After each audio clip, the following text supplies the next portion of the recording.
ಎಲ್ಲರಿಗೂ ನಮಸ್ಕಾರ ಸ್ನೇಹಿತರೆ. ಹಿಂದಿನ ವಿಡಿಯೋದಲ್ಲಿ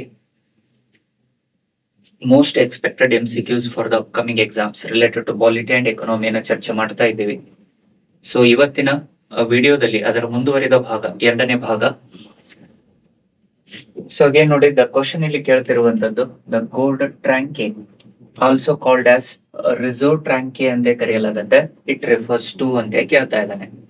ಇಲ್ಲಿ ಗೋಲ್ಡ್ ಟ್ರಾಂಚೆ ಅಥವಾ ಮೀಸಲು ಟ್ರಾಂಚೆ ಎಂದು ಕರೆಯುತ್ತಾರೆ. ಈ ಕೆಳಗಿನ ಯಾವುದನ್ನು ಸೂಚಿಸುತ್ತದೆ ಅಂತ ಹೇಳಿ ಕೇಳ್ತಾ ಇದ್ದಾರೆ. ಅದು ಗೋಲ್ಡ್ ಟ್ರಾಂಕೆ ಅನ್ನುವಂಥದ್ದನ್ನ ಯಾವುದಕ್ಕೆ ಸೂಚಿಸುತ್ತದೆ ಅನ್ನುವಂಥದ್ದನ್ನ ಇಲ್ಲಿ ಕೇಳ್ತಾ ಇದ್ದಾರೆ. ಯೂಶಲಿ ಗೋಲ್ಡ್ ಟ್ರಾಂಕೆ ಅನ್ನುವಂಥದ್ದು it is the quota of the IMF ಅಂತ ಕರೆಯಲಾಗುತ್ತೆ ಸ್ನೇಹಿತರೆ. It was related to the quota of the IMF. IMF ನ ಕೋಟಾ ಅಂತ ಕರಿತೀವಿ. ಒಂದು ನಿರ್ದಿಷ್ಟ ದೇಶ IMF ಅಲ್ಲಿ ಸದಸ್ಯತ್ವವನ್ನು ಪಡೆದುಕೊಂಡಿದ್ದರೆ ಆ ನಿರ್ದಿಷ್ಟ ಪ್ರಮಾಣದ ಹಣವನ್ನ ಅಥವಾ ಎಷ್ಟು ಪ್ರಮಾಣದ ಹಣವನ್ನ ಮೀಸಲಾಗಿಟ್ಟಿದೆ ಅನ್ನುವಂಥದ್ದನ್ನೇ ಇಲ್ಲಿ ರಿಸರ್ವ್ ಟ್ಯಾಂಕೆ ಅಂತ ಕರಿತೀವಿ, which is one of the major factor of official reserve account ಅಂತ ಕರಿತೀವಿ. ಗೋಲ್ಡ್ ಟ್ಯಾಂಕೆ ಅನ್ನುವಂಥದ್ದು ಅಧಿಕೃತ ಮೀಸಲು ಖಾತೆಯ ಅತಿ ಪ್ರಮುಖವಾಗಿರುವಂತ ಅಂಗ. ಹಾಗಿದ್ದಾಗ ಅಫಿಷಿಯಲ್ ರಿಸರ್ವ್ ಅಕೌಂಟ್ ಅಲ್ಲಿ ಏನಿದಾವೆ? ಅಫಿಷಿಯಲ್ ರಿಸರ್ವ್ ಅಕೌಂಟ್ ಅಲ್ಲಿ the one is foreign currency assets ಅಂತ ನೋಡ್ತೀವಿ, which is very important for the exams. Foreign currency assets, ವಿದೇಶಿ ಕರೆನ್ಸಿ ಸ್ವತ್ತುಗಳು ಅಂತ ಕರಿತೀವಿ. Second one is gold, third one is reserve tranche, and fourth one is SDR, special drawing rights. These are the 4 components that are related to the official reserve account. ಅಧಿಕೃತ ಮೀಸಲು ಖಾತೆಯಲ್ಲಿ ಈ 4 ಅಂಶಗಳು ಬರುವಂತದನ್ನ ನೋಡ್ತೀವಿ. ಅದರಲ್ಲಿ ಈ ಗೋಲ್ಡ್ ಟ್ರ್ಯಾಂಕೆ ಅನ್ನುವಂಥದ್ದು ಯಾವುದಕ್ಕೆ ಸಂಬಂಧಪಟ್ಟಿದೆ ಅಂತ ಹೇಳ್ತಾ ಇದ್ದಾನೆ. ಫಾರಿನ್ ಕರೆನ್ಸಿ ಅಸೆಟ್ಸ್ ಅನ್ನುವಂಥದ್ದು ರಿಲೇಟೆಡ್ ಟು ಕರೆನ್ಸೀಸ್, ಗೋಲ್ಡ್ ಭೌತಿಕ ಸ್ವತ್ತು, SDR it is related to the basket of currencies, the 5 basket of currencies ಅಂತ ನೋಡ್ತೇವೆ.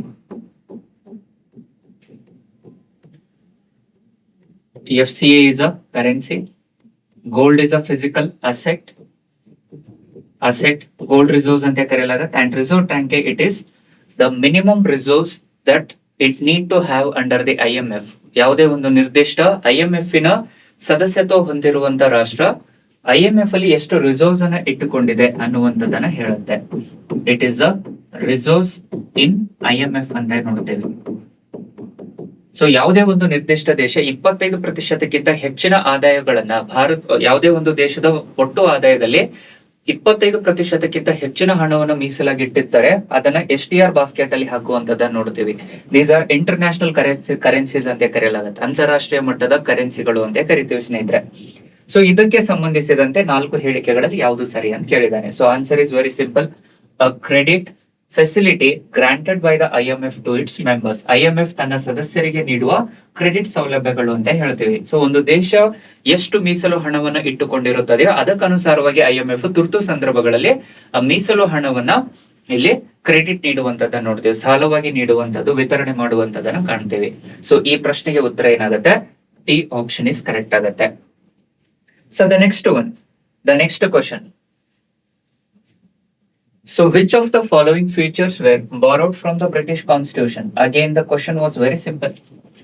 ಈ ಕೆಳಗಿನ ಯಾವ ವೈಶಿಷ್ಟ್ಯತೆಗಳನ್ನು ಬ್ರಿಟಿಷ್ ಸಂವಿಧಾನದಿಂದ ಎರವಲು ಮಾಡಿಕೊಳ್ಳಲಾಗಿದೆ ಅಂತ ಕೇಳ್ತಾ ಇದ್ದಾನೆ. ಅಗೇನ್ ನೋಡಿ, the concept was very simple. British ಸಂವಿಧಾನದಿಂದ ನಾವು ಎರವಲು ಮಾಡಿಕೊಂಡಿರುವಂತದ್ದು ಯಾವುದಿಲ್ಲಿ? It is the complete parliamentary structure ಅಂತಾನೆ ನೋಡ್ತೇವೆ. The parliamentary system are the complete parliamentary system ಅಂತ ಏನ್ ನೋಡ್ತೀವಲ್ವಾ ನಾವು, ಅದನ್ನ ಸಂಪೂರ್ಣವಾಗಿ ಬ್ರಿಟಿಷ್ ಸರ್ಕಾರದಿಂದ ಎರವಲು ಮಾಡಿಕೊಂಡಿರುವಂತದ್ದನ್ನ ನೋಡ್ತೀವಿ. The parliamentary system was borrowed from the Britain constitution that is completely related to the government, and the structural part of the constitution ಅಂತ ಬಂದಾಗ the structural part of the constitution was borrowed from the 1935 act. ಸಂಪೂರ್ಣವಾಗಿ ಭಾರತದ ಸಂವಿಧಾನದ ರಚನಾತ್ಮಕ ಅಂಶ ಅಂತ ಏನ್ ನೋಡ್ತೀವಿ, ರಚನೆಯನ್ನ ಸಂಪೂರ್ಣವಾಗಿ ಎರವಲು ಮಾಡಿಕೊಂಡಿರುವಂತದ್ದು 1935 ಆಕ್ಟ್ ಇಂದ. These are the major aspects. And ಅದೇ ರೀತಿಯಲ್ಲಿ USA ಸಂವಿಧಾನದಿಂದ ಎರವಲು ಮಾಡಿಕೊಂಡಿರುವಂತದ್ದನ್ನು ಸಹ ನಾವು ಕಾಣಬಹುದು ಸ್ನೇಹಿತರೆ. That is where Indian constitution is a blend of are the synthesis of USA and UK ಅಂತ ಅದಕ್ಕೆ ಕರಿತೀವಿ. ಭಾರತದ ಸಂವಿಧಾನವು USA ಮತ್ತು UK ಯ ಮಿಶ್ರಣವಾಗಿದೆ ಅಂತಾನು ಕರೆಯಲಾಗತ್ತೆ. ಹಾಗಾಗಿನೇ ಅದರಲ್ಲಿ ಮುಖ್ಯವಾಗಿ ಕೇಳ್ತಿರುವಂತದ್ದೇನು ಬ್ರಿಟಿಷ್ ಸಂವಿಧಾನಕ್ಕೆ ಅನುಸಾರವಾಗಿ. ಸೊ ಸಂಸದೀಯ ವ್ಯವಸ್ಥೆ, the parliamentary system was borrowed from the Britain constitution. Next one is rule of law, ಕಾನೂನಿನ ನಿಯಮ. ಸೊ ಕಾನೂನಿನ ನಿಯಮ ಅನ್ನುವಂಥದ್ದು related to parliamentary structure. So ಅದನ್ನು ಬ್ರಿಟನ್ ಸಂವಿಧಾನದಿಂದ ತಗೊಂಡಿದೀವಿ. ಸಿಂಗಲ್ ಸಿಟಿಜನ್ಶಿಪ್, ಏಕ ಪೌರತ್ವ ಅಂತ ಕರೆಯಲಾಗ್ತಾ ಇದೆ. ಸೊ ಏಕ ಪೌರತ್ವವನ್ನು ಸಹ ನಾವು ಅಗೇನ್ ಬ್ರಿಟನ್ ದೇಶದಿಂದ ರೂಲ್ ಮಾಡ್ಕೊಂಡಿದ್ದೀವಿ. ಆದರೆ the procedure established by the law, it was not borrowed from the Britain constitution, rather than it was borrowed from the constitution of Japan. So ಇದನ್ನ ಜಪಾನ್ ದೇಶದಿಂದ ನಾವು ಎರವಲು ಮಾಡಿಕೊಂಡಿರುವಂತದನ್ನ ಕಾಣಬಹುದು. ಸೊ ಹಾಗಾಗಿ ಇದರಲ್ಲಿ ಯಾವ ಉತ್ತರ ಸರಿ ಅಂತ ಕೇಳ್ತಾ ಇದ್ದಾರೆ. So the answer is 1, 2 and 3. First option is correct ಆಗುತ್ತೆ. ಸೊ ಸಂಸದೀಯ ವ್ಯವಸ್ಥೆ, ಕಾನೂನಿನ ನಿಯಮ ಅಥವಾ ಆಳ್ವಿಕೆ, ಏಕ ಪೌರತ್ವವನ್ನ ಬ್ರಿಟನ್ ದೇಶದಿಂದ ಎರವಲು ಮಾಡಿಕೊಂಡಿದ್ದೇವೆ. ಕಾನೂನಿನಿಂದ ಸ್ಥಾಪಿತವಾದ ಕಾರ್ಯವಿಧಾನಗಳು, ಪ್ರೊಸೀಜರ್ ಎಸ್ಟಾಬ್ಲಿಷ್ಡ್ ಬೈ ದ ಲಾ ಅಂತ ಏನ್ ನೋಡ್ತೀವಲ್ವಾ ನಾವು, ಅದನ್ನ ಜಪಾನ್ ದೇಶದಿಂದ ಎರವಲು ಮಾಡಿಕೊಂಡಿರುವಂತದನ್ನ ನೋಡ್ತೀವಿ. So procedure established by the law and ಇನ್ನೊಂದನ್ನು ನೋಡ್ತೀವಲ್ವಾ ನಾವು, the due process of law ಅಂತ ಕರಿತೀವಿ. So it is under the article number 21 ನಲ್ಲಿ ಮೆನ್ಷನ್ ಆಗಿರುವಂತದನ್ನ ಕಾಣ್ತೀವಿ.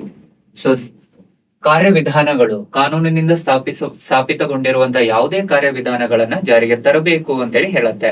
So due process of law ಅಂತ ಕೇಳಿದಾಗ be careful aspirants. So the due process of law was borrowed from the constitution of USA. So due process of law ಅಂತ ಹೇಳಿ ನೋಡ್ತೀವಿ. So ಇದನ್ನ USA ಸಂವಿಧಾನದಿಂದ ಎರವಲು ಮಾಡಿಕೊಂಡಿರುವಂತದನ್ನು ಕಾಣ್ತೀವಿ. ಇವೆರಡರ ಬಗ್ಗೆ ಮಾಹಿತಿಯನ್ನ 21ನೇ ವಿಧಿಯಲ್ಲಿ ಹೇಳಿರುವಂತದನ್ನ ಕಾಣಬಹುದು. I hope this one is clear. So ಇದು 21ನೇ ವಿಧಿಯಲ್ಲಿರುವಂತಹ ಅಂಶಗಳು ಅಂತ ಕರೆಯಲಾಗುತ್ತೆ. ಸೊ 21ನೇ ವಿಧಿಯಲ್ಲಿನೇ ಏನು ಸಂಸತ್ತಿನಿಂದ ಜಾರಿಗೆ ಬಂದಿರುವಂತಹ ಕಾನೂನುಗಳನ್ನ ಕಾರ್ಯರೂಪಕ್ಕೆ ತರುವುದರ ಬಗ್ಗೆ ಹೇಳುತ್ತೆ. ಸಂಸತ್ತು ಮಾಡಿರುವಂತಹ ಕಾನೂನುಗಳು ಒಂದು ವೇಳೆ ಜನಸಾಮಾನ್ಯರ ಉಲ್ಲಂಘನೆ ಆಗಿದ್ದರೆ, ಸಂವಿಧಾನಾತ್ಮಕ ಉಲ್ಲಂಘನೆವಾಗಿದ್ದರೆ ಅಥವಾ ಜನರ ವಿರುದ್ಧವಾಗಿತ್ತು ಅಂದ್ರೆ ಅದನ್ನ ಬದಲಾವಣೆ ಮಾಡಿ ಕಾರ್ಯರೂಪಕ್ಕೆ ತರುವಂತದ್ದು due process of law. Clear ಇದೆನಾ ಆಸ್ಪಿರೆಂಟ್ಸ್? ಸೊ ಇದನ್ನೇ the due process of law ಅಂತ ಕರಿತೀವಿ ಸ್ನೇಹಿತರೆ.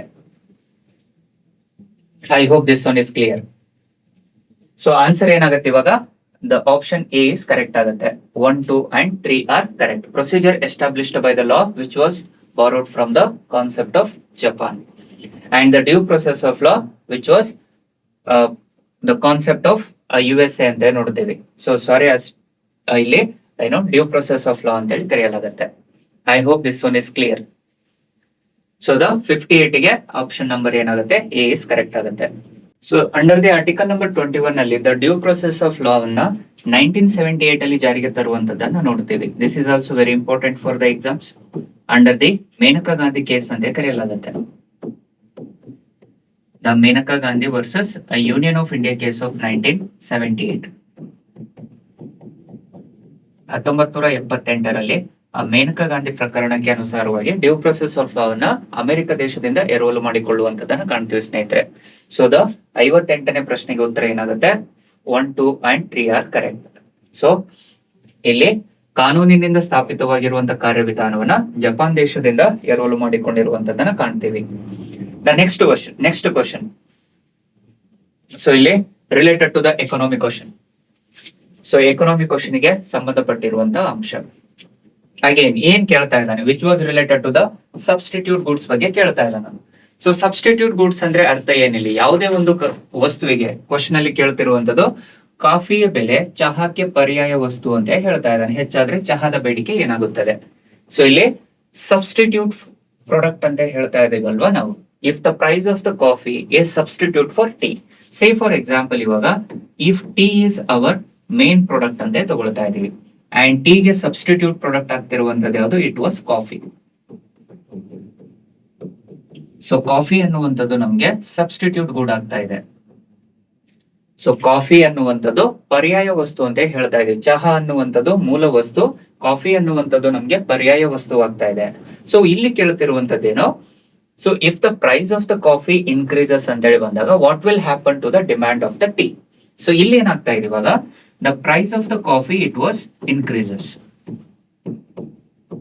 ಸೊ ಕಾಫಿಯ ಬೆಲೆ ಏನಾಗ್ತಾ ಇದೆ? ಹೆಚ್ಚಾಗ್ತಾ ಇದೆ. ಕಾಫಿಯ ಬೆಲೆ ಹೆಚ್ಚಾಗ್ತಾ ಇದೆ, ಹಾಗಾದ ಚಹಾದ ಬೇಡಿಕೆ ಏನಾಗುತ್ತೆ ಅಂತ ಕೇಳ್ತಾ ಇದ್ದಾನೆ. ಈಗ ಸೇ ಫಾರ್ ಎಕ್ಸಾಂಪಲ್, ಈಗ ಟೀನ ಬೆಲೆನೂ 10 ರೂಪಾಯಿ ಇದೆ ಅಂಡ್ ಕಾಫಿನ ಬೆಲೆನೂ 10 ರೂಪಾಯಿ ಇದೆ. ಸೊ ಹಾಗಾಗಿ ಇದರ ಬೇಡಿಕೆಗಳಲ್ಲಿ ಏನು ವ್ಯತ್ಯಾಸಗಳು ಆಗೋದಿಲ್ಲ. It doesn't have any affect on the demands. So ಇಷ್ಟ ಇರೋರು ಕಾಫಿ ಕುಡಿತಾರೆ ಅಂಡ್ ಕೆಲವೊಬ್ರು ಇಷ್ಟ ಇರೋರು ಟೀ ಕುಡಿತಾರೆ. ಆದ್ರೆ if the price of the coffee was increase to around 12 rupees ಆದ್ರೆ, ಈಗ 10 ರೂಪಾಯಿ ಇರುವಂತ ಕಾಫಿ ಬೆಲೆ 12 ರೂಪಾಯಿ ಆಗ್ತಾ ಇದೆ ಅಂತ ಅನ್ಕೊಳ್ಳೋಣ. If the price of the coffee was increases to 12 rupees ಆದಾಗ ಏನಾಗುತ್ತೆ, ಈಗ ಇದರ ಬೇಡಿಕೆ ಏನಾಗುತ್ತೆ, ಕಾಫಿಯ ಬೇಡಿಕೆ ಕಡಿಮೆ ಆಗುತ್ತೆ. The demand of the coffee it decreases. ಯಾಕಂದ್ರೆ due to the law of demand ಅಂತ ಏನ್ ನೋಡ್ತೀವಲ್ವಾ ನಾವು, ಬೇಡಿಕೆಯ ನಿಯಮದ ಪ್ರಕಾರವಾಗಿ ಒಂದು ನಿರ್ದಿಷ್ಟ ವಸ್ತುವಿನ ಬೆಲೆ ಹೆಚ್ಚಾದಂತೆ ಅದರ ಬೇಡಿಕೆ ಕಡಿಮೆ ಆಗುತ್ತದೆ ಅಂತ ನೋಡ್ತೀವಿ. That was law of demand. Whenever the price of the particular commodity increases, the demand of that particular commodity will always decrease. So that is the law of demand. ಹಾಗಿದ್ದಾಗ ಏನಾಯ್ತು, ಇಲ್ಲಿ ಕಾಫಿ ಕುಡಿಯುವಂತ ಜನರು ಏನಾಗ್ತಾರೆ, ಇವಾಗ they will shift to tea. ಜನಸಾಮಾನ್ಯರು ಯಾವಾಗ ಕಾಫಿನ ಬೆಲೆ ಹೆಚ್ಚಾಗುತ್ತೋ ಅವಾಗ ಆ ಜನಸಾಮಾನ್ಯರು ಟೀ ಅನ್ನ ಸೇವಿಸಲಿಕ್ಕೆ ಇಷ್ಟಪಡ್ತಾರೆ. ಸೊ ಅದಕ್ಕೆ ಏನಾಗುತ್ತೆ, ಇವಾಗ ಟೀ ಪ್ರೈಸಸ್ ಏನಿದೆ ಇನ್ ಕಂಪ್ಯಾರಿಸನ್ ವಿತ್ ಕಾಫಿ ಅಂದಾಗ ಇದು ಕಡಿಮೆ ಆಗ್ತಾ ಇದೆ. ಹಾಗಾಗಿ ಇದರ ಡಿಮ್ಯಾಂಡ್ ಏನಾಗುತ್ತೆ, it always increases. The demand of the tea always increases. So ಅದಕ್ಕಾಗಿನೇ ಯಾವಾಗ್ಲೂ ನಾವೇನ್ ಹೇಳ್ತೀವಿ, ಇನ್ ದ ಸಬ್ಸ್ಟಿಟ್ಯೂಟ್ ಪ್ರಾಡಕ್ಟ್ ಅಂತ ಬಂದಾಗ these are directly related to each other ಅಂತ ನೋಡ್ತೀವಿ. ನೇರ ಅನುಪಾತದಲ್ಲಿರುವಂತದನ್ನ ಕಾಣ್ತೀವಿ. Whenever there is a substitute goods, ultimately always they will have the direct relationship with respect to the substitute goods ಅಂತ ಕರೆಯಲಾಗುತ್ತೆ ಸ್ನೇಹಿತರೆ. ಸೊ ಹಾಗಾಗಿನೇ ಇಲ್ಲಿ ಉತ್ತರ ಏನಾಗುತ್ತೆ, ಏನು 59ನೇ ಪ್ರಶ್ನೆಗೆ ಉತ್ತರ ನಮ್ಗೆ ಇಲ್ಲಿ ಇಟ್ ವಾಸ್ ಏನಾಗುತ್ತೆ, ಹೆಚ್ಚಾಗುತ್ತದೆ. The both are direct related ಅಂತ ನೋಡ್ತೀವಿ. ಹಾಗಾಗಿ the demand for T will also it increases. So option ಇದಕ್ಕೆ ಬಿ ಇಸ್ ಕರೆಕ್ಟ್ ಆಗುತ್ತೆ. ಸೊ ಯಾವಾಗ ಪರ್ಯಾಯ ವಸ್ತುವಿನ ಬೆಲೆಗಳು ಹೆಚ್ಚಾದಾಗ ಮೂಲ ವಸ್ತುವಿನ ಬೇಡಿಕೆಗಳು ಯಾವಾಗ್ಲೂ ಏನಾಗುತ್ತೆ, ಹೆಚ್ಚಾಗುತ್ತೆ ಸ್ನೇಹಿತರೆ. ಸೊ ಹಾಗಾಗಿ ದ ಆಪ್ಷನ್ ಅದಕ್ಕೆ ಬಿ ಇಸ್ ಕರೆಕ್ಟ್ ಆಗುತ್ತೆ. So the next question, so 59ನೇ ಪ್ರಶ್ನೆಗೆ ಇಲ್ಲಿ ಬೇಡಿಕೆಯು ಹೆಚ್ಚಾಗುತ್ತದೆ. ಬಿ ಆಪ್ಷನ್ ಇಸ್ ಕರೆಕ್ಟ್ ಆಗುತ್ತೆ. The next one, the question number 72, which is again related to the attorney general of India. So in the article number 76 ಅಲ್ಲಿ ನೋಡ್ತೀವಿ, the Attorney General of India, which was related to the article number 76, 76ನೇ ವಿಧಿಯಲ್ಲಿ attorney general of India ಬಗ್ಗೆ ಪ್ರಸ್ತುತಪಡಿಸುವಂತದ್ದನ್ನ ಕಾಣ್ತೀವಿ. So ಹಾಗಿದ್ದಾಗ 76ನೇ ವಿಧಿಗೆ ಅನುಸಾರವಾಗಿ ಯಾವ ಅಂಶಗಳನ್ನ ಇಲ್ಲಿ ಹೇಳ್ತಾ ಇದೆ, ಅದೇ ರೀತಿಯಲ್ಲಿ ರಾಜ್ಯಗಳಿಗೆ ಬಂದಾಗ ರಾಜ್ಯದ ಅಡ್ವೊಕೇಟ್ ಜನರಲ್ ಅಂತ ನೋಡ್ತೀವಿ, that is under article number 165 ಅಲ್ಲಿ ನೋಡ್ತೀವಿ. ಬಟ್ ಇಲ್ಲಿ ಅಟಾರ್ನಿ ಜನರಲ್ ಬಗ್ಗೆ ಪ್ರಶ್ನೆಯನ್ನ ಕೇಳ್ತಾ ಇದ್ದಾರೆ. ಸೊ ಅಟಾರ್ನಿ ಜನರಲ್ ಬಗ್ಗೆ ಪ್ರಶ್ನೆಯನ್ನ ಕೇಳ್ತಾ ಇದ್ದಾರೆ ಅಂಡ್ ಕೆಲವು ಹೇಳಿಕೆಗಳನ್ನು ಕೊಟ್ಟಿದ್ದಾರೆ. Which among the following statements are not correct ಅಂತ ಕೇಳ್ತಾ ಇದ್ದಾರೆ. ಇಲ್ಲಿ ಈ ಕೆಳಗಿನ ಯಾವ ಹೇಳಿಕೆಗಳು ತಪ್ಪಾಗಿವೆ ಅಂತೇಳಿ ಕೇಳ್ತಾ ಇದ್ದಾರೆ, ಸರಿಯಾಗಿಲ್ಲ ಅಂತ ಕೇಳ್ತಾ ಇದ್ದಾರೆ. So he is the first law officer of the government of India, absolutely correct. ಯಾಕ ಅಟಾರ್ನಿ ಜನರಲ್ ಅನ್ನುವಂಥದ್ದು ಕೇಂದ್ರ ಸರ್ಕಾರದಲ್ಲಿ ಭಾರತ ಸರ್ಕಾರದ ಮೊದಲ ಕಾನೂನು ಅಧಿಕಾರಿಯಾಗಿರುತ್ತಾರೆ ಅಂತ ನೋಡ್ತೇವೆ. That is absolutely correct. Second one, he is entitled to the privileges of the members of the parliament. ಇದು ಸಹ ಕರೆಕ್ಟ್ ಆಗಿದೆ. ಯಾಕೆ ಯಾವುದೇ, because attorney general who was been the part of executive ಅಂತ ಕರೀತೀವಿ. ಅಟಾರ್ನಿ ಜನರಲ್ ರವರು ಕಾರ್ಯಾಂಗೀಯ ಸದಸ್ಯತ್ವವನ್ನು ಹೊಂದಿರುತ್ತಾರೆ. ಆದ ಕಾರಣದಿಂದ ಮಂತ್ರಿ ಮಂಡಲದಲ್ಲಿರುವಂತವರಿಗೆ ಯಾವ ರೀತಿಯಾದ ಅಧಿಕಾರಗಳಿರುತ್ತೋ ಅದೇ ರೀತಿಯಾದ ಎಲ್ಲಾ ಅಧಿಕಾರಗಳು ಇರ್ತಾರೆ. They can discuss the bill, they can participate in the house, they can ask the questions, they can answer the questions, but they can't vote ಅಷ್ಟೇ. ಅಲ್ಲಿ ಅವರಿಗೆ ಮತದಾನ ನೀಡುವಂತ ಅಧಿಕಾರಗಳು ಇರುವುದಿಲ್ಲ. they can't vote for that. ಮಸೂದೆಗಳಿಗೆ ಮತದಾನ ನೀಡುವ ಅಧಿಕಾರ ಇರುವುದಿಲ್ಲ, ಆದ್ರೆ ಸಂಸತ್ತಿನಲ್ಲಿರುವಂತ ಎಲ್ಲಾ ಅಧಿಕಾರಗಳು ಅವ್ರ ಹತ್ರ ಇರುವಂತದನ್ನ ನೋಡ್ತೇವೆ. ಸೊ ಹಾಗಾಗಿ second option is also correct. He is a whole time council for the government ಅಂತ ಹೇಳ್ತಾ ಇದೆ. ಇವರು ಸರ್ಕಾರದ ಪೂರ್ಣಕಾಲಿಕ ಸಲಹೆಗಾರರಾಗಿರುತ್ತಾರೆ. ನೋ, ಇವರು ಪೂರ್ಣಕಾಲಿಕವಾಗಿ ಸದಸ್ಯರಾಗಿರುವುದಿಲ್ಲ. ಬದಲಾಗಿ ಏನಾಗುತ್ತೆ, they will be appointed by the central government with having certain some restrictions ಅಂತ ನೋಡ್ತೀವಿ. ಅವರಿಗೆ ಕೆಲವು ನಿರ್ಬಂಧನೆಗಳು ಹೊಂದಿರುವಂತದ್ದನ್ನ ನೋಡ್ತೀವಿ. ಇದರಲ್ಲಿ ಕೆಲವು ನಿರ್ಬಂಧನೆಗಳು ಸಹ ಅವರಿಗೆ ಇರುವಂತದ್ದನ್ನ ಕಾಣ್ತೀವಿ. They will have certain restrictions. So ಹಾಗಾಗಿ the third statement is not correct ಇದೆ. And fourth statement ನೋಡಿ, he must have the same qualifications as required to be the judge of the Supreme Court. Absolutely correct ಇದೆ. So ಇವರು ಸರ್ವೋಚ್ಚ ನ್ಯಾಯಾಲಯದ ನ್ಯಾಯಾಧೀಶರಾಗಲು ಇರಬೇಕಾದ ಎಲ್ಲಾ ಅರ್ಹತೆಗಳನ್ನ ಹೊಂದಿರಬೇಕಾಗುತ್ತದೆ. ಅದು ಸರಿಯಾಗಿದೆ. ಸೊ ಹಾಗಾಗಿ ಯಾವುದು ತಪ್ಪು ಉತ್ತರ ಅಂತ ಕೇಳಿದಾನೆ. ಹಾಗಾಗಿ the third option is incorrect ಇದೆ ಇದರಲ್ಲಿ. ಸೊ ಮೂರನೇ ಹೇಳಿಕೆ ಇದರಲ್ಲಿ ತಪ್ಪಾಗಿರುವಂತದನ್ನ ಕಾಣ್ತೀವಿ ಸ್ನೇಹಿತರೆ. ಸೊ ದ 72nd ಕ್ವಶನ್ ಗೆ the option is 3 only. The third option was correct. Next again there are two statements. One is assertion, ಪ್ರತಿಪಾದನೆ, and second one is reason, ಕಾರಣ ಅಂತ ಹೇಳ್ತಾ ಇದ್ದಾನೆ. ಸೊ ಇಲ್ಲಿ the financial bills can be introduced only in the Lok Sabha ಅಂತ ಹೇಳ್ತಾ ಇದ್ದಾನೆ. So ಇಲ್ಲಿ ಹಣಕಾಸು ಮಸೂದೆಗಳ ಮೇಲೆ ಪ್ರಶ್ನೆಗಳನ್ನ ಕೇಳಿರುವಂತದನ್ನ ನೋಡ್ತೇವೆ. ಸೊ ಹಣಕಾಸು ಮಸೂದೆ ಅಂತ ಬಂದಾಗ, ಇನಿಷಿಯೇಷನ್ ಅಂತ ಬಂದಾಗ it has to be initiated only by the ministers and that too at the Lok Sabha ಅಂತ ಕರೆಯಲಾಗುತ್ತೆ. ಇನ್ ದ ರಾಜ್ಯ ಶಾಸಕಾಂಗಕ್ಕೆ ಬಂದಾಗ ವಿಧಾನಸಭೆಗಳಲ್ಲಿ ಅಂತ ನೋಡ್ತೀವಿ. ಸೊ ಹಾಗಿದ್ದಾಗ the assertion first was correct. Assertion is correct ಇದೆ. ಸೊ ಹಣಕಾಸು ಮಸೂದೆಗಳನ್ನ ಲೋಕಸಭೆಯಲ್ಲಿ ಮಾತ್ರ ಮಂಡಿಸಬಹುದು. ಅಂದ್ರೆ ಅರ್ಥ ಏನಿಲ್ಲ, ಅಗೇನ್ ಇಲ್ಲಿ ನೆನಪಲ್ಲಿರ್ಲಿ ಸ್ನೇಹಿತರೆ, which is very important for your competitive exams.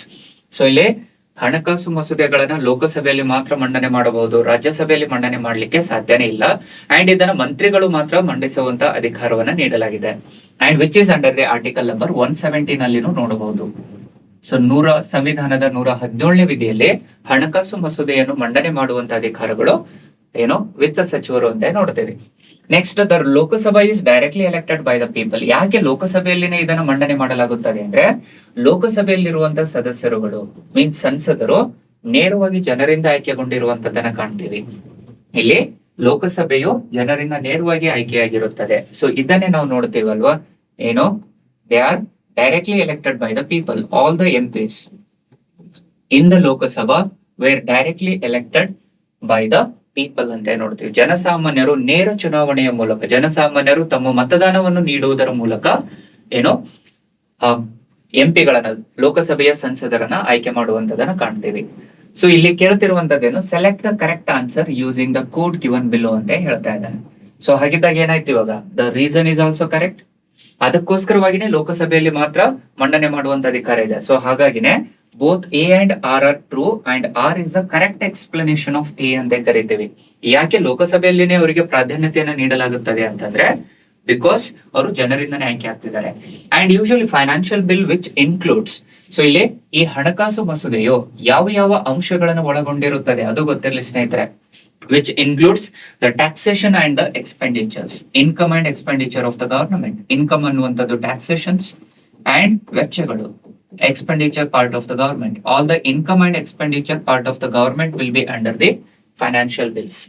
ಹಣಕಾಸು ಮಸೂದೆ 117ನೇ ವಿಧಿಯಲ್ಲಿ ಆದಾಯಗಳು, ಸೊ ತೆರಿಗೆಗಳ ಮೂಲಕ ಸರ್ಕಾರ ಸಂಗ್ರಹಣೆ ಮಾಡಿರುವಂತಹ ಆದಾಯಗಳು ಮತ್ತು ಸರ್ಕಾರ ನಿರ್ದಿಷ್ಟ ವರ್ಷದಲ್ಲಿ ವೆಚ್ಚ ಮಾಡಿರುವಂತಹ ಎಲ್ಲ ಏನೋ ಹಣಕಾಸು, ಇವೆಲ್ಲವನ್ನು ಒಳಗೊಂಡಿರುವಂತದ್ದು ಹಣಕಾಸು ಮಸೂದೆ. I hope this one is clear aspirants. So 75ನೇ ಪ್ರಶ್ನೆಗೆ ಉತ್ತರ ಏನಾಗುತ್ತೆ, ಎ ಮತ್ತು ಆರ್ ಎರಡೂ ಸರಿಯಾಗಿವೆ ಮತ್ತು ಆರ್ ಏನ ಸರಿಯಾದ ವಿವರಣೆಯಾಗಿದೆ ಅಂತ ನೋಡ್ತೇವೆ. ಸೊ ಈ ರೀತಿ ಡೈನಾಮಿಕ್ ಕ್ವಶನ್ಸ್ ಅನ್ನ ಇತ್ತೀಚೆಗೆ ಕೇಳ್ತಿರುವಂತದನ್ನ ಕಾಣಬಹುದು. ಸೊ ಹಾಗಾಗಿ ಬಿ ಕೇರ್ಫುಲ್ ಆಸ್ಪಿರೆಂಟ್ಸ್. ಈ ರೀತಿಯಲ್ಲಿ ನೀವು ಅನಾಲಿಸಿಸ್ ಮಾಡುವಂತದನ್ನ ಪ್ರಯತ್ನ ಮಾಡಿದಾಗ ಮಾತ್ರ ನಿಮ್ಗೆ ಯಶಸ್ಸು ಖಂಡಿತವಾಗಿ ಸಿಗುತ್ತದೆ. ಸೊ ಆ ನಿಟ್ಟಿನಲ್ಲಿನೇ ಸ್ಪರ್ಧಾ ಅರಿವು ಟೀಮ್ ನಿಮ್ಮ ಜೊತೆಗೆ ಈ ರೀತಿಯಾದ ಅನಾಲಿಸಿಸ್ ಪಾರ್ಟ್ ಅನ್ನು ಮಾಡುವಂತ ಪ್ರಯತ್ನವನ್ನ ಮಾಡ್ತಾ ಇದೆ. ಸೊ ಯಾರೆಲ್ಲ ಮೊದಲ ಬಾರಿಗೆ ಚಾನೆಲ್ ಅನ್ನ ನೋಡ್ತಾ ಇದ್ದೀರೋ ಅವರು ಸ್ಪರ್ಧಾ ಅರಿವು ಯೂಟ್ಯೂಬ್ ಚಾನಲ್ಗೆ ಲೈಕ್ ಮಾಡಿ, ಶೇರ್ ಮಾಡಿ ಹಾಗೂ ಸಬ್ಸ್ಕ್ರೈಬ್ ಆಗಿ ಅಂತ ಹೇಳಲಿಕ್ಕೆ ಇಷ್ಟಪಡ್ತೇನೆ. ಅಂಡ್ ಇದೇ ರೀತಿಯಾದ ಹೆಚ್ಚಿನ ಮಾಹಿತಿಗಳು ನಿಮ್ಗೆ ಬೇಕಾದಲ್ಲಿ ಯೂಟ್ಯೂಬ್ ಅಲ್ಲಿ ಹಲವಾರು ವಿಡಿಯೋಗಳಿದಾವೆ, ಅವುಗಳನ್ನ ನೋಡೋದ್ರ ಮುಖಾಂತರ ಅವುಗಳಿಂದ ನೋಟ್ಸ್ ಮಾಡ್ಕೊಂಡು ಮುಂದೆ ಯಾವ ರೀತಿಯಾದ ಪ್ರಶ್ನೆಗಳು ಕೇಳಬಹುದು, ಹೇಗೆ ಕೇಳಲಾಗ್ತಾ ಇದೆ, ಅವೆಲ್ಲದರ ಮಾಹಿತಿಯನ್ನ ನೀವು ತಿಳಿದುಕೊಳ್ಳುವಂತ ಪ್ರಯತ್ನ ಯೂಟ್ಯೂಬ್ ಇಂದ ಮಾಡಬಹುದು. ಸೊ ಇಲ್ಲಿ ನೆಕ್ಸ್ಟ್ ಕ್ವಶನ್ 76ನೇ ಪ್ರಶ್ನೆ, which is very static question. ಸಂಪೂರ್ಣವಾಗಿ ಸ್ಟ್ಯಾಟಿಕ್ ಕ್ವಶನ್ ಇದೆ. ಎರಡು ಲೀಸ್ಟ್ ಅನ್ನು ಕೊಟ್ಟಿದ್ದಾನೆ, ಲೀಸ್ಟ್ ಅನ್ನು ಟಾಪಿಕ್ ಅನ್ನು ಕೊಟ್ಟಿದ್ದಾನೆ, ಲೀಸ್ಟ್ ಯಾವ ಶೆಡ್ಯೂಲ್ ಅಂತ ಹೇಳ್ತಾ ಇದ್ದಾನೆ, ಯಾವ ಅನುಸೂಚಿಗೆ ಸಂಬಂಧಪಟ್ಟಿದೆ ಅಂತ ಹೇಳ್ತಾ ಇದ್ದಾನೆ. ಅಗೇನ್ ನೋಡ್ರಿ, with respect to the 76 question, 76ನೇ ಪ್ರಶ್ನೆಗೆ ಅನುಸಾರವಾಗಿ ಇಲ್ಲಿ ಕೇಳ್ತಿರುವಂತದ್ದು ಏನಿದೆ, ಮ್ಯಾಚ್ ದ ಫಾಲೋಯಿಂಗ್ ಅಲ್ಲಿ ಕೇಳ್ತಿದ್ದಾನೆ. ಅಗೇನ್ ನೋಡ್ರಿ, the recognised languages which is under the 8th schedule correct ಇದೆ. ಸೊ 8ನೇ ಅನುಸೂಚಿಯಲ್ಲಿ ಅಗೇನ್ ಮಾನ್ಯತೆ ಪಡೆದ ಭಾಷೆಗಳು ಅಂತ ನೋಡ್ತೀವಿ. ಆಸ್ ಆಫ್ ನಾವು ನೋಡ್ತೀವಲ್ವಾ, 22 ಅಧಿಕೃತ ಭಾಷೆಗಳನ್ನು ಹೊಂದಿರುವಂತದ್ದು 8ನೇ ಅನುಸೂಚಿಯಲ್ಲಿ ಇದೆ. ಆಂಟಿ ಡಿಫೆಕ್ಷನ್ ಲಾ ಅಗೇನ್ 52ನೇ ತಿದ್ದುಪಡಿಗೆ ಅನುಸಾರವಾಗಿ The 52nd Constitutional Amendment Act of 1985 onwards, it was added to the 10th schedule. ಪಕ್ಷಾಂತರ ವಿರೋಧಿ ಕಾನೂನನ್ನ 10ನೇ ಅನುಸೂಚಿಯಲ್ಲಿ 52ನೇ ತಿದ್ದುಪಡಿಯ ಮೂಲಕ ಜಾರಿಗೆ ತಂದಿದೆ. States and union territories related to first schedule, ಸಂವಿಧಾನದ 1ರಿಂದ 4ನೇ ವಿಧಿಗಳು ಭಾಗ 1 ಅವೆಲ್ಲವೂ 1ನೇ ಅನುಸೂಚಿಯಲ್ಲಿ ಸಂಬಂಧಪಟ್ಟಿದೆ. ರಾಜ್ಯಗಳ ಹೆಸರು, ಅದರ ವಿಸ್ತೀರ್ಣ, ಅದರ ಗಡಿ ಪ್ರದೇಶ ಎಲ್ಲವನ್ನು 1ನೇ ಅನುಸೂಚಿಯಲ್ಲಿದೆ. Allocation of the Rajya Sabha seats, so allocation of the Rajya Sabha seats which was related to 4th schedule. So ರಾಜ್ಯಸಭೆಯ ಸ್ಥಾನದ ಹಂಚಿಕೆ ಅಂತ ನೋಡ್ತಾ ಇದ್ದೀವಿ. ರಾಜ್ಯದಿಂದ ರಾಜ್ಯಸಭೆಗೆ ಆಯ್ಕೆಗೊಂಡಿರುವಂತಹ ಸದಸ್ಯರ ಸಂಖ್ಯೆ ಎಷ್ಟು, ಅದು 4ನೇ ಅನುಸೂಚಿಯಲ್ಲಿದೆ. Scheduled areas and scheduled tribes, it was in the 5th schedule. Administration and control over the scheduled areas and the scheduled tribes ಅಂತ ನೋಡ್ತೇವೆ, which is under the article number 244 under part 10 of the constitution. ಸಂವಿಧಾನದ ಭಾಗ 10 244ನೇ ವಿಧಿ ಅದಕ್ಕೆ ಸಂಬಂಧಪಟ್ಟಿದೆ. So ಎಲ್ಲವೂ ಸರಿಯಾಗಿದೆ. ಎಗೆ 1, ಬಿಗೆ 2, ಸಿಗೆ 3, ಡಿಗೆ 4 ಹಾಗೂ ಇಗೆ 5. ಸೊ ಹಾಗಾಗಿ ಉತ್ತರ ಎ ಆಗುತ್ತೆ. 76th ಕ್ವಶನ್ ಗೆ ಆನ್ಸರ್ ಇಸ್ ಎ ಆಗುತ್ತೆ. Next the 77th question, consider the following statements. ಕೆಲವು ಹೇಳಿಕೆಗಳನ್ನು ಕೊಟ್ಟಿದ್ದಾರೆ. ಈ ಕೆಳಗಿನ ಹೇಳಿಕೆಗಳನ್ನು ಗಮನಿಸಿ. So right to vote is a legal right and not a fundamental right ಅಂತ ಹೇಳ್ತಾ ಇದ್ದಾನೆ. ಸೊ ಮತದಾನ ಹಕ್ಕು ಕಾನೂನುಬದ್ಧ ಹಕ್ಕಾಗಿರುತ್ತೆ ಹೊರತು ಮೂಲಭೂತ ಹಕ್ಕು ಅಲ್ಲ ಅಂತೇಳಿ ಹೇಳ್ತಾ ಇದ್ದಾರೆ. ಸೊ ಹೌದು, ಯಾಕಂದ್ರೆ ಮತದಾನದ ಹಕ್ಕು ಅನ್ನುವಂಥದ್ದು ಎಲ್ಲಿಯೂ ಸಹ ಮೂಲಭೂತ ಹಕ್ಕುಗಳಲ್ಲಿ ವಿವರಣೆಯನ್ನ ಕೊಟ್ಟಿಲ್ಲ. So it was not mentioned in the fundamental right ಅಂತ ಹೇಳ್ತಾ ಇದ್ದಾನೆ. And which is a legal right as well as, be careful aspirants, it is also related to constitutional right. ಕಾನೂನಾತ್ಮಕ ಹಕ್ಕು ಆಗಿರುತ್ತೆ ಹಾಗೂ ಸಂವಿಧಾನಾತ್ಮಕ ಹಕ್ಕು ಆಗಿರುತ್ತದೆ. ಸೊ ಹಾಗಾಗಿ the first statement is correct ಇದೆ. So the second statement, so it is legal right as well as the constitutional right ಅಂತ ನೋಡ್ತೀವಿ. And second one is right to property is not a fundamental right ಅಂತ ಹೇಳ್ತಾ ಇದ್ದಾನೆ. So absolutely ಹೌದು. So right to property ಅನ್ನುವಂಥದ್ದು, ಆಸ್ತಿಯ ಹಕ್ಕು ಅನ್ನುವಂಥದ್ದು ಮೂಲಭೂತ ಹಕ್ಕಲ್ಲ ಇವಾಗ.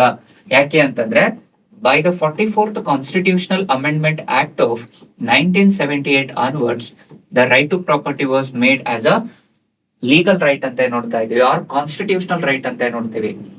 ಸೊ ಇಲ್ಲಿ ಅದನ್ನೇ 300A ಉಪವಿಧಿಯಲ್ಲಿನೂ ಸೇರ್ಪಡೆ ಮಾಡಿರುವಂತದ್ದನ್ನು ನೋಡ್ತೀವಿ. Article 300A was inserted into the Constitution of India by the Constitutional Amendment Act of 1978. So ಈಗ ಆಸ್ತಿಯ ಹಕ್ಕನ್ನೇ 300A ಉಪವಿಧಿಯಲ್ಲಿ ಸೇರ್ಪಡೆ ಮಾಡಿರುವಂತದನ್ನ ಕಾಣ್ತೀವಿ. ಸೊ ಹಾಗಾಗಿ ಏನಾಗುತ್ತೆ, ದ 3 ಸ್ಟೇಟ್ಮೆಂಟ್ಸ್ ಕರೆಕ್ಟ್ ಆಗುತ್ತೆ. Next article 301 pertains to the right to property. So absolutely wrong. So article 301 was related to the right to trade and commerce. ವ್ಯಾಪಾರ ಮತ್ತು ವ್ಯವಹಾರಗಳ ಅಂಶಗಳಿಗೆ ಅನುಸಾರವಾಗಿ ಇರುವಂತದ್ದನ್ನ ನೋಡ್ತೀವಿ ಸ್ನೇಹಿತರೆ. ಸೊ ಹಾಗಿದ್ದಾಗ ಯಾವ ಹೇಳಿಕೆಗಳು ಸರಿ ಅಂತ ಕೇಳ್ತಾ ಇದ್ದಾನೆ. Which of the statement given above R correct ಅಂತ ಹೇಳ್ತಾ ಇದ್ದಾನೆ. ಸೊ ಹಾಗಾಗಿ ಬಿ ಆಪ್ಷನ್ ಕರೆಕ್ಟ್ ಆಗುತ್ತೆ. 1, 2 and 3 are correct for this 77th question. So ಯಾವ ರೀತಿ ಅನಾಲಿಸಿಸ್ ಮಾಡಬೇಕು ಅನ್ನುವಂಥದ್ದನ್ನ ನೀವು ಅರ್ಥ ಮಾಡ್ಕೊಳ್ತಾ ಇದ್ದೀರಿ ಅಂತೇಳಿ ಅನ್ಕೊಳ್ತಾ ಇದೀವಿ ಸ್ನೇಹಿತರೆ. So this is how exactly you need to focus and analyse the question papers. ಅಂದಾಗ ಮಾತ್ರ you will get the clarity and you will get the 100% result for your success ಅಂತ ಹೇಳ್ಬೋದು. So the next question, a proportion of the total deposits of commercial bank is required to be kept with the Reserve Bank of India. Simple definition ಬಗ್ಗೆ ಕೇಳ್ತಾ ಇದ್ದಾನೆ. ಏನದು?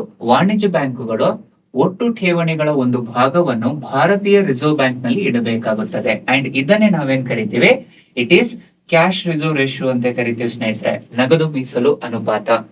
ಏನು ಅಂತಂದ್ರೆ ಅದು bank ಯಾವುದು ಅಂತಂದ್ರೆ RBI ಅಂತ ಹೇಳ್ತೀವಿ ನಾವು. The bankers of the bank ಯಾವ್ದು ಅಂದ್ರೆ RBI. For the functioning of the various commercial banks they need to deposit certain amount. ಬ್ಯಾಂಕುಗಳು ತಮ್ಮ ಕಾರ್ಯನಿರ್ವಹಣೆಯನ್ನು ಮುಂದುವರಿಸುವುದಕ್ಕಾಗಿ ಬ್ಯಾಂಕುಗಳು ತಮ್ಮಲ್ಲಿರುವಂತಹ ಒಟ್ಟು ಹಣದಲ್ಲಿ ನಿರ್ದಿಷ್ಟ ಪ್ರಮಾಣದ ಹಣವನ್ನ ನಗದು ರೂಪದಲ್ಲಿಯೇ RBIಗೆ ಮೀಸಲಾಗಿಡಬೇಕು ಅಂತ ಹೇಳ್ತಾ ಇದೀವಿ. It has to be reserved only in the form of cash and it can't be returned. So RBI ಬ್ಯಾಂಕುಗಳಿಗೆ ಆ ಹಣವನ್ನ ಮರುಪಾವತಿಯಾಗಿ ನೀಡುವುದಿಲ್ಲ. But still they need to reserve certain portion of amount because of the unfortunate functionaries ಅಂತ ನೋಡ್ತೀವಿ. ಕೆಲವು ಅನಿರ್ದಿಷ್ಟ ಸಂದರ್ಭದಲ್ಲಿ, ತುರ್ತು ಸಂದರ್ಭಗಳಲ್ಲಿ ಬ್ಯಾಂಕುಗಳಲ್ಲಿ ಹಣಕಾಸು ಕೊರತೆ ಲಭ್ಯವಾಗುತ್ತೆ. ಸೊ ಆ ಹಣಕಾಸು ಕೊರತೆಗಳಿಂದ ನಿಭಾಯಿಸಿಕೊಳ್ಳಬೇಕು ಅಂತಂದ್ರೆ ಬ್ಯಾಂಕುಗಳು ತಮ್ಮಲ್ಲಿರುವಂತಹ ಕೆಲವು ಹಣವನ್ನ RBI ದಲ್ಲಿ ಸ್ಟೋರ್ ಮಾಡಿಡ್ಬೇಕು, ಕ್ರೋಢೀಕರಣ ಮಾಡಿಡ್ಬೇಕು, ಅಥವಾ ಠೇವಣಿಯಾಗಿ ಇಟ್ಟುಕೊಳ್ಳಬೇಕು ಅಂತ ಹೇಳ್ತೀವಿ. ಠೇವಣಿಯಾಗಿ ಇಟ್ಟಿರುವಂತಹ ಬ್ಯಾಂಕುಗಳಿಗೆ ಏನಾಗುತ್ತೆ, ತುರ್ತು ಸಂದರ್ಭಗಳಲ್ಲಿ RBI ಸಹಾಯ ಮಾಡುವಂತದನ್ನ ಕಾಣಬಹುದು ಸ್ನೇಹಿತರೆ. ಅಂಡ್ ಇವೆಲ್ಲವನ್ನು ಸಹ RBI ಆಕ್ಟ್ ಆಫ್ 1934 ಅಲ್ಲಿ ಹೇಳಿರುವಂತದ್ದನ್ನ ನೋಡ್ತೀವಿ. ಸೊ RBI ದಲ್ಲಿ ವಿವಿಧ ಬ್ಯಾಂಕುಗಳು ನಗದು ರೂಪದಲ್ಲಿ ಹಣವನ್ನು ಇಟ್ಟುಕೊಳ್ಳಲೇಬೇಕು. So SLR, statutory liquidity ratio ಅಂತಂದ್ರೆ ಶಾಸನಬದ್ಧ ದ್ರವ್ಯತಾ ಅನುಪಾತ ಅಂದ್ರೆ ವಿತ್ ಇನ್ ದ ಬ್ಯಾಂಕ್ಸ್, ಬ್ಯಾಂಕುಗಳು ತಮ್ಮಲ್ಲಿಯೇ ಕೆಲವೊಂದಿಷ್ಟು ಪ್ರಮಾಣದ ಹಣವನ್ನ ಠೇವಣಿಯಾಗಿ ಇಟ್ಟುಕೊಳ್ಳಬೇಕು. Either it can be in the form of cash, or can be in the form of gold, or can be in the form of any bonds. So ಇದು ಬ್ಯಾಂಕುಗಳಲ್ಲಿಯೇ ಇಟ್ಟುಕೊಂಡಿರುವಂತಹ ಹಣಕಾಸು ಅಂತ ನೋಡ್ತೀವಿ. ಸೊ ಕನಿಷ್ಠ ಮೀಸಲು ವ್ಯವಸ್ಥೆ, minimum reserve ratio, reverse repo rate ಅನ್ನುವಂಥದ್ದು it was the rate of interest. So reverse repo rate ಅನ್ನುವಂಥದ್ದು ಬ್ಯಾಂಕುಗಳು ಏನು ಠೇವಣಿಯಾಗಿ ಇಟ್ಟುಕೊಂಡಿರ್ತಾವೋ ಈ CRR ಬದಲಿಗೆ ಬ್ಯಾಂಕುಗಳು RBI ದಲ್ಲಿ ಕೆಲವು ಹೆಚ್ಚಿನ ಹಣವನ್ನ ಮೀಸಲಾಗಿ ಇಟ್ಟುಕೊಂಡಿರ್ತವೆ ಅಥವಾ ಠೇವಣಿಯಾಗಿ ಇಟ್ಟಿರ್ತವೆ. ಅದಕ್ಕೆ ರಿಟರ್ನ್ಸ್ ಅನ್ನ ಕೊಡುವಂಥದ್ದು, ಮರುಪಾವತಿಯನ್ನ ಮಾಡುವಂಥದ್ದು, ಬಡ್ಡಿ ದರವನ್ನು ಹಾಕಿ ಕೊಡುವಂಥದ್ದು ರಿವರ್ಸ್ ರೆಪೋ ದರ. ಕನಿಷ್ಠ ಮೀಸಲು ವ್ಯವಸ್ಥೆ ಅಂದ್ರೆ ಮಿನಿಮಮ್ ರಿಸರ್ವ್ ಸಿಸ್ಟಮ್ ಅನ್ನುವಂಥದ್ದು it is related to the printing the currencies ಅಂತ ನೋಡ್ತೀವಿ. ಇನ್ ದ ಇಯರ್ 1957, 1957ರಲ್ಲಿ ಈ ವ್ಯವಸ್ಥೆಯನ್ನು ಜಾರಿಗೆ ತರುತ್ತೆ. RBI ಯಾವುದೇ ನಿರ್ದಿಷ್ಟ ಕರೆನ್ಸಿಯನ್ನು ಪ್ರಿಂಟ್ ಮಾಡಬೇಕು ಅಂತಂದ್ರೆ, ಮುದ್ರಣ ಮಾಡಿಕೊಳ್ಳಬೇಕು ಅಂದ್ರೆ ಈ ವ್ಯವಸ್ಥೆನ ಜಾರಿಗೆ ತಂದಿದೆ. ಸೊ ಹಾಗಾಗಿ ಇದಕ್ಕೆ 79ನೇ ಪ್ರಶ್ನೆಗೆ ಉತ್ತರ ಏನಾಗುತ್ತೆ, B ಇಸ್ ದ ಆಪ್ಷನ್ ಆಗುತ್ತೆ. So that is cash reserve ratio is the answer. So next question, 83rd question, 83ನೇ ಪ್ರಶ್ನೆ. ಸೊ 83ನೇ ಪ್ರಶ್ನೆ ಹೇಳುತ್ತಿರುವಂತದ್ದು, which of the following can lead to depreciation of a country's domestic currency?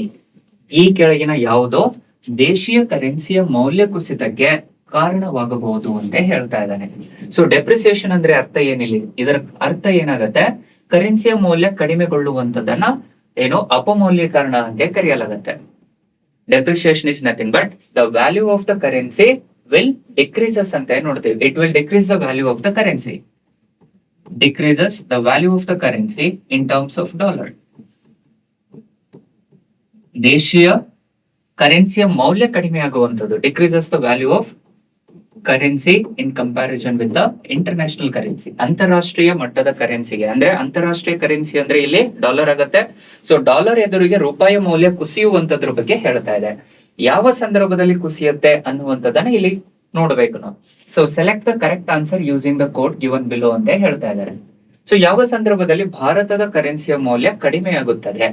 So first one ನೋಡಿ, ಇಲ್ಲಿ excess of imports over exports, ರಫ್ತುಗಳಿಗಿಂತ ಆಮದುಗಳ ಹೆಚ್ಚಳವಾಗ್ತಾ ಇತ್ತು ಅಂತಂದ್ರೆ, ಸೊ ಈಗ ನಾವು ರಫ್ತುವಿನ ಪ್ರಮಾಣಗಳು ಹೆಚ್ಚಾಗ್ತಾ ಇತ್ತು ಅಂತಂದ್ರೆ ಇಲ್ಲಿ ನಮ್ಮ ಹೆಚ್ಚಿನ ಹಣವನ್ನು ಪೂರೈಕೆ ಮಾಡ್ತಾ ಇದ್ದೀವಿ.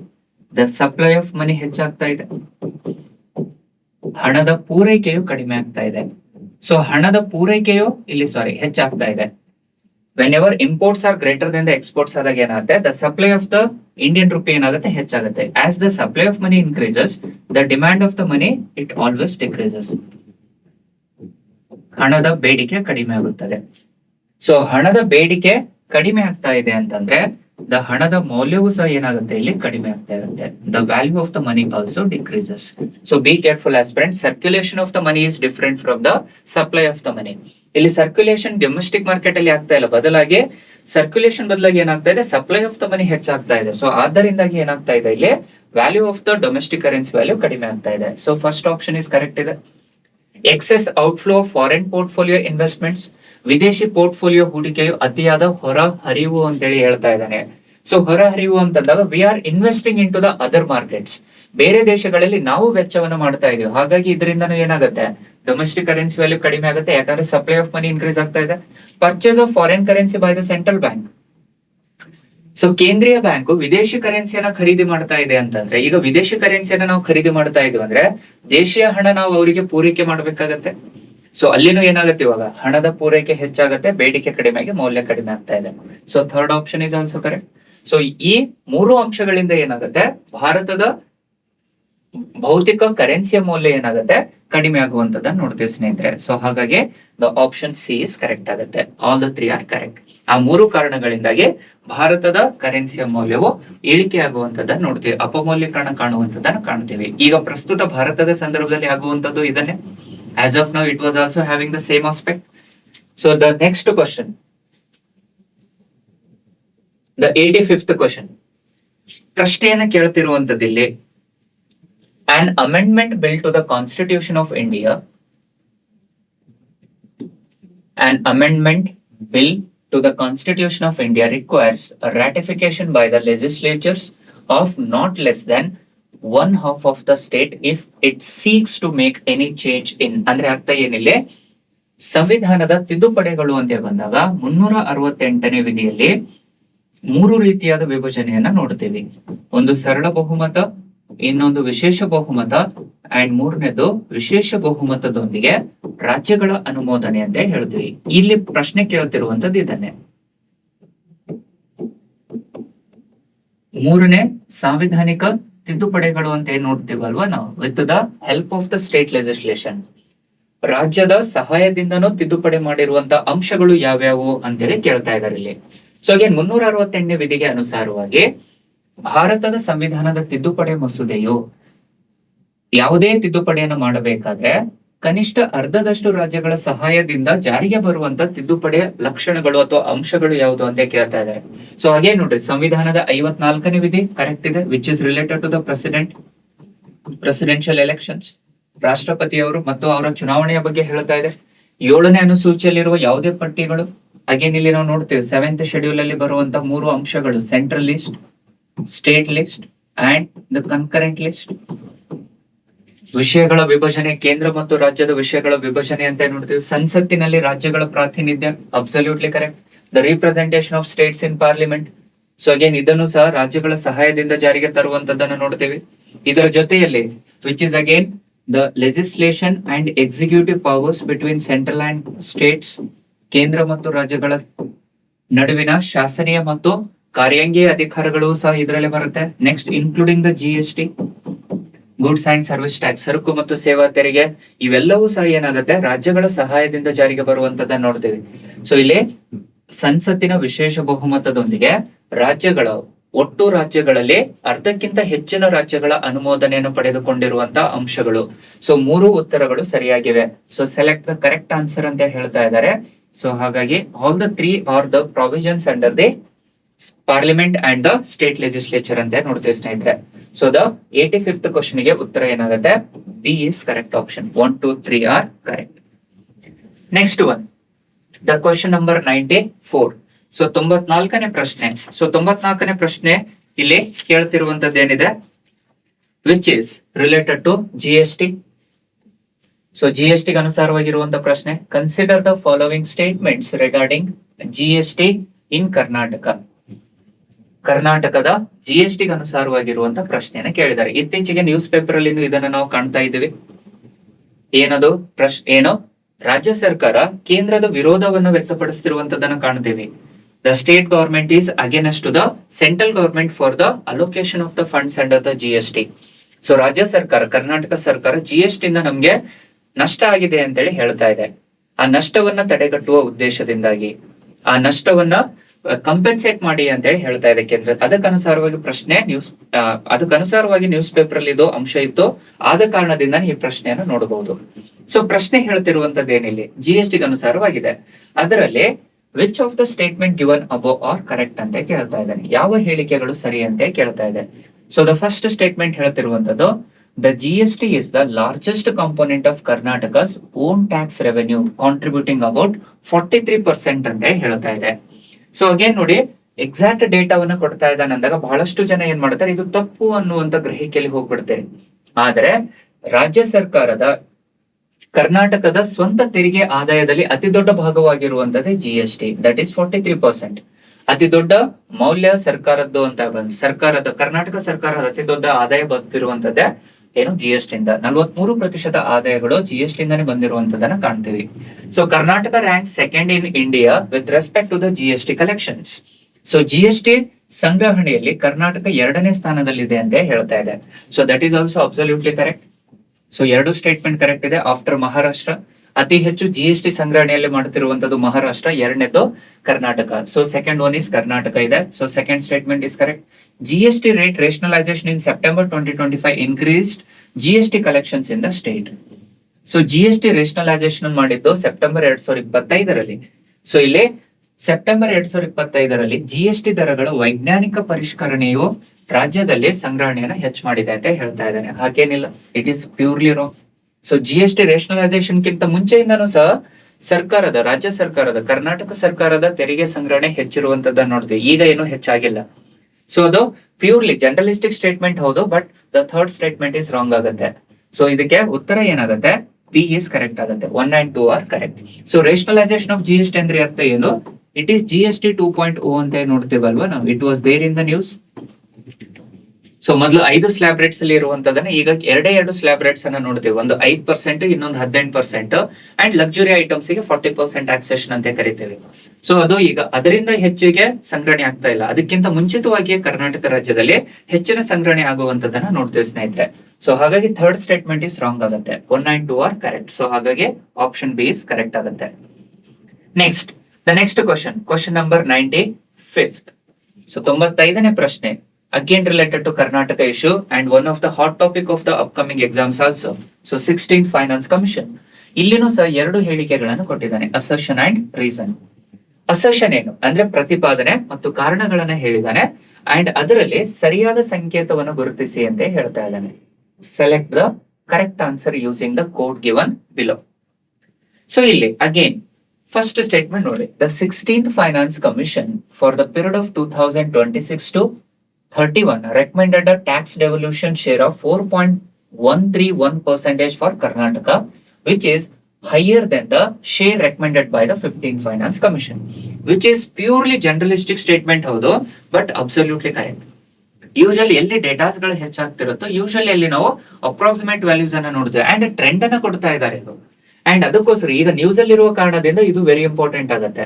ಸೊ ಕರ್ನಾಟಕ ಸರ್ಕಾರದ ಶೇರ್ ಹೋಲ್ಡಿಂಗ್ ಪವರ್ ಇವಾಗ 4.131% ಕೊಡ್ತಿದೆ 16th Finance Commission for the period of 2026 to 2031. So first assertion is correct ಇದೆ. The 15th Finance Commission had recommended 3.647% for the Karnataka. So ಇದು ಸಹ ಕರೆಕ್ಟ್ ಇದೆ, which is less than the 16th Finance Commission. ಸೊ 15ನೇ ಹಣಕಾಸು ಆಯೋಗಕ್ಕೆ compare ಮಾಡಿದ್ರೆ ಕರ್ನಾಟಕದಲ್ಲಿ 16ನೇ ಹಣಕಾಸು ಆಯೋಗಕ್ಕೆ ಶೇರು ಜಾಸ್ತಿ ಬಂದಿರುವಂತದ್ದನ್ನ ನೋಡ್ತೀವಿ. ಸೊ ಇದಕ್ಕೆ ಕರೆಕ್ಟ್ ಆದ ಉತ್ತರ ಏನಾಗುತ್ತೆ? ಎ ಆಗುತ್ತೆ. So under the article number 280 is a finance commission for A period of 5 years, 5 ವರ್ಷಗಳ ಅವಧಿಗೆ ಕಂಪೋಸಿಷನ್ ಆಫ್ 1+4 ಅಂತ ನೋಡ್ತೀವಿ, appointed by the president. So ಈಗ ಪ್ರಸ್ತುತ 16ನೇ ಹಣಕಾಸು ಆಯೋಗದ ಅಧ್ಯಕ್ಷರು ಅರವಿಂದ್ ಪನಗರಿಯಾ ಅವರ ಅಧ್ಯಕ್ಷತೆಯಲ್ಲಿ ಜಾರಿಗೆ ಬಂದಿದೆ, ವರದಿ ಆಲ್ರೆಡಿ ಬಂದಿದೆ. ಸೊ ಅದಕ್ಕೆ ರಿಲೇಟೆಡ್ ಆಗಿ ಕಾನ್ಸೆಪ್ಟ್ ಅನ್ನು ಕೊಟ್ಟಿದ್ದಾನೆ. ಸೊ 2 ಹೇಳಿಕೆಗಳು ಸರಿ, ಪ್ರತಿಪಾದನೆಯನ್ನು ಕರೆಕ್ಟ್ ಇದೆ, ಕಾರಣನೂ ಕರೆಕ್ಟ್ ಇದೆ, ಅಂಡ್ ಕಾರಣ ಪ್ರತಿಪಾದನೆಯ ವಿವರಣೆಯಾಗಿರುವಂತದನ್ನ ಕಾಣ್ತೀವಿ. ಸೊ ಇಲ್ಲಿ 95ನೇ ಪ್ರಶ್ನೆಗೆ ಉತ್ತರ ಏನಾಗುತ್ತೆ? ಎ ಇಸ್ ಕರೆಕ್ಟ್ ಆಗುತ್ತೆ. ಸೊ ಎ ಉತ್ತರ ಕರೆಕ್ಟ್ ಇದೆ. Then the next question and the last question with respect to the economy and polity under the most expected questions for the upcoming exams. ಇಲ್ಲಿನೂ ಸಹ assertion ಮತ್ತು reason ಅನ್ನು ಕೊಡ್ತಾ ಇದ್ದಾನೆ. The contingency fund of a state is placed at the disposal of the governor to meet unforeseen expenditures ಅಂತ ಹೇಳ್ತಾ ಇದ್ದಾನೆ. So again absolutely ಹೌದು. The contingency fund of India ಅಂತ ನೋಡ್ತಾ ಇದೀವಿ, ಅಥವಾ ಸಾದಿಲ್ವಾರು ನಿಧಿ ಅಂತ ಕರಿತೀವಿ. ಸೊ ಸಾದಿಲ್ವಾರು ನಿಧಿಯನ್ನ ದ ಕಂಟಿಂಜೆನ್ಸಿ ಅಂತ ಹೇಳಿ ಬಂದಾಗ it is a disaster relief fund ಅಂತಾನು ಕರಿತೀವಿ, which is under the article number 267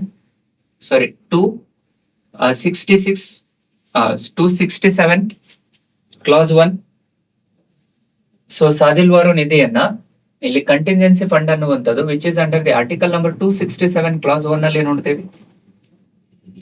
so under 267 clause 1 which is related to the contingency fund, ಸಾದಿಲ್ವಾರು ನಿಧಿ ಅಥವಾ ಡಿಸಾಸ್ಟರ್ ರಿಲೀಫ್ ಫಂಡ್ ಅಂತಾನು ಕರಿತೀವಿ, which is related to state ಅಂತ ಹೇಳ್ತಾ ಇದ್ದಾನು. ಇಲ್ಲಿ ರಾಜ್ಯಕ್ಕೆ ಅಂತ ಬರ್ತಾ ಇದೆ. ಅದೇ ಕೇಂದ್ರದಲ್ಲಿ ಬಂದಾಗ ರಾಷ್ಟ್ರಪತಿಗೆ ಇರುತ್ತೆ, ರಾಜ್ಯಕ್ಕೆ ಬಂದಾಗ ಅದರ ಅಧಿಕಾರಗಳು ಗವರ್ನರ್ಗೆ ಇರುತ್ತೆ. And it doesn't require any kind of approval, ಯಾವುದೇ ರೀತಿಯಲ್ಲಿ ಅನುಮೋದನೆ ಬೇಕಾಗಿಲ್ಲ. The contingency fund of a state is established under article 267 ನಿಜ, ಆದ್ರೆ ಯಾವುದೇ ರೀತಿಯಾದ ರೆಕಮೆಂಡೇಶನ್ಸ್ ಬೇಕಾಗಿಲ್ಲ.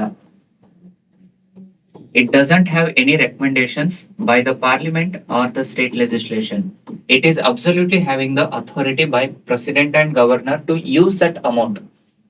ಅದರಲ್ಲಿರುವಂತಹ ಹಣವನ್ನ ರಾಷ್ಟ್ರಪತಿ ಅಥವಾ ರಾಜ್ಯಪಾಲರು ಅದನ್ನು ಬಳಕೆ ಮಾಡಿಕೊಳ್ಳುವಂತ ಪ್ರಾಧಾನ್ಯತೆಯನ್ನು ಹೊಂದಿರುತ್ತಾರೆ. ಸೊ ಸಂಪೂರ್ಣ ಅಧಿಕಾರ ರಾಷ್ಟ್ರಪತಿಗಿರುತ್ತೆ ಕೇಂದ್ರದಲ್ಲಿ, ಅಂಡ್ ತುರ್ತು ಸಂದರ್ಭದ ನಿರ್ವಹಣೆಗೋಸ್ಕರವಾಗಿ ರಾಜ್ಯಪಾಲರು ಆ ಹಣವನ್ನ ಬಳಕೆ ಮಾಡಿಕೊಳ್ಳುವಂತದನ್ನ ಕಾಣ್ತೀವಿ ಸ್ನೇಹಿತರೆ. ಸೊ ಹಾಗಾಗಿ ಎರಡೂ ಸ್ಟೇಟ್ಮೆಂಟ್ ಕರೆಕ್ಟ್ ಆಗಿದ್ದಾವೆ, ಆದರೆ R is not the correct explanation of A. ಯಾಕಂದ್ರೆ ಎರಡಕ್ಕೂ ಹೇಳಿಕೆಗಳು ಸರಿಯಾಗಿದ್ದಾವೆ, ಆದ್ರೆ ಎಕ್ಸಾಕ್ಟ್ ಎಕ್ಸ್ಪ್ಲನೇಷನ್ ಅದಲ್ಲ ಅಂತ ನೋಡ್ತೇವೆ. ಯಾಕೆ ಅದು ಗವರ್ನರ್ಗೆ ಇದೆ ಅನ್ನುವಂಥದ್ದನ್ನ ನಾವು ರೀಸನ್ ಅಲ್ಲಿ ಹೇಳ್ತಾ ಇಲ್ಲ. ರೀಸನ್ ಕರೆಕ್ಟ್ ಆಗಿದೆ, ಆದ್ರೆ it was not related to A. So ಹಾಗಾಗಿ ಆಪ್ಷನ್ ಏನಾಗುತ್ತೆ, B is correct. Both A and A are true, but R is not the correct explanation of A ಆಗುತ್ತೆ. ಸೊ ಬಿ ಇಸ್ ಕರೆಕ್ಟ್ ಆಗುತ್ತೆ. So I hope ಈ video ನಿಮ್ಗೆ, ಈ session ನಿಮ್ಗೆ ಅರ್ಥ ಆಗ್ತಾ ಇದೆ ಅಂತ ಹೇಳಿ ಅನ್ಕೊಳ್ತೀನಿ. ಇದೇ ರೀತಿಯಲ್ಲಿ ಮುಂಬರುವಂತ ಪ್ರಶ್ನೆ ಪತ್ರಿಕೆಗಳು ಅಥವಾ ನೀವು ಯಾರೆಲ್ಲ ಇಷ್ಟ ಆಗ್ತಾ ಇದೇನೋ, ಯಾರಿಗೆಲ್ಲ ಟೆಸ್ಟ್ ಸೀರೀಸ್ ನಿಮ್ಗೆ ಬೇಕು ಅಂತ ಅನ್ಸುತ್ತೋ ಅವರೆಲ್ಲ ನಮ್ಮ ಸ್ಪರ್ಧಾ ಅರಿವು ಚಾನಲ್ಗೆ ಭೇಟಿ ನೀಡೋದ್ರ ಮೂಲಕ ಅಲ್ಲಿ ಟೆಸ್ಟ್ ಸೀರೀಸ್ ಅನ್ನ ಬೈ ಮಾಡಿ. ಇದೇ ರೀತಿಯಾದ ಹೈಲಿ ಪ್ರೊಡಕ್ಟಿವ್ ಕ್ವಶನ್ಸ್ ಅನ್ನ ನಿಮ್ಗೆ ನೀಡಲಾಗುತ್ತೆ. ಅದರ ಸದುಪಯೋಗವನ್ನು ಪಡೆದುಕೊಂಡು ಮುಂಬರುವಂತ ಟ್ರೆಂಡಿಗೆ ಅನುಸಾರವಾಗಿರುವಂತ ಪ್ರಶ್ನೆಗಳನ್ನೇ ಕೇಳಲಾಗ್ತಾ ಇದೆ. ಯಾಕಂದ್ರೆ ಇಲ್ಲಿವರೆಗೆ ನಾವು ಡಿಸ್ಕಸ್ ಮಾಡಿರುವಂತ ಅಂಶಗಳನ್ನ ನೀವು ಕಾಣಬಹುದು. ಇವೆಲ್ಲವೂ ಸಹ ಕರೆಂಟ್ ಇಶ್ಯೂಸ್ ಅಲ್ಲಿ ಬಂದಿರುವಂತ topics and which were connected to your static portions. Newspaper ಅಲ್ಲಿ ಏನ್ ಟಾಪಿಕ್ಸ್ ಅನ್ನ ನೀವು ಓದ್ತಿರ್ತೀರೋ ಅದೇ ಟಾಪಿಕ್ ಗೆ ಅನುಸಾರವಾಗಿರುವಂತ ಪ್ರಶ್ನೆಗಳು ನಿಮ್ಮ ಸ್ಟ್ಯಾಟಿಕ್ ಸಬ್ಜೆಕ್ಟ್ಸ್ ಗೆ ಕನೆಕ್ಟ್ ಮಾಡಿ ಪ್ರಶ್ನೆಗಳನ್ನ ಇಲ್ಲಿ ರಿಸೋರ್ಸ್ ಪರ್ಸನ್ ನಿಮ್ಗೆ ಪ್ರಶ್ನೆಯಾಗಿ ಕೇಳ್ತಿರ್ತಾರೆ. ಹಾಗಾಗಿ ಯಾಕೆ ಸ್ಪರ್ಧಾರಿವು ಟೆಸ್ಟ್ ಸೀರೀಸ್ ನಿಮ್ಗೆ ಇಂಪಾರ್ಟೆಂಟ್ ಆಗುತ್ತೆ ಅಂದ್ರೆ ಇದೇ ಕಾರಣಕ್ಕೆ. ಪ್ರೆಸೆಂಟ್ ಟ್ರೆಂಡಿಗೆ ಅನುಸಾರವಾಗಿ ಸ್ಟ್ಯಾಟಿಕ್ ಮತ್ತೆ ಡೈನಾಮಿಕ್ ಇವೆಂಟ್ಸ್ ಎರಡನ್ನು ಕಂಪೈಲ್ ಮಾಡಿ, ಎರಡನ್ನು ಲಿಂಕ್ ಮಾಡಿ ಕ್ವಶನ್ಸ್ ಅನ್ನ ಕೇಳಿರುವಂತದನ್ನ ಕಾಣಬಹುದು. ಅದು ನಿಮ್ಗೆ ಇಲ್ಲಿ ಕಾಣ್ತಾ ಇದೆ. ಇಲ್ಲಿ ನಾವು ಎಷ್ಟೆಲ್ಲ ಪ್ರಶ್ನೆಗಳನ್ನ ಡಿಸ್ಕಸ್ ಮಾಡಿದ್ವಿ ಅದರಲ್ಲೇನೋ ನೀವು ಕಾಣುವಂತದ್ದು ಅದನ್ನೇ. The questions were framed by connecting both static and dynamic events. So ಈ ರೀತಿಯಲ್ಲಿ ನೀವು ಪ್ರಶ್ನೆಗಳನ್ನ ಮಾಕ್ ಪೇಪರ್ಸ್ ಗಳನ್ನ ತಗೊಂಡಾಗ ಮಾತ್ರ ನಿಮ್ಮ ಯಶಸ್ಸಿನ ದಾರಿ ಸುಲಭ ಆಗುತ್ತೆ ಅಂತ ಹೇಳಿ ಹೇಳ್ತಾ ಇವತ್ತಿನ ಈ ವಿಡಿಯೋವನ್ನು ಮುಗಿಸ್ತಾ ಇದ್ದೀನಿ ಸ್ನೇಹಿತರೆ. ಧನ್ಯವಾದಗಳು.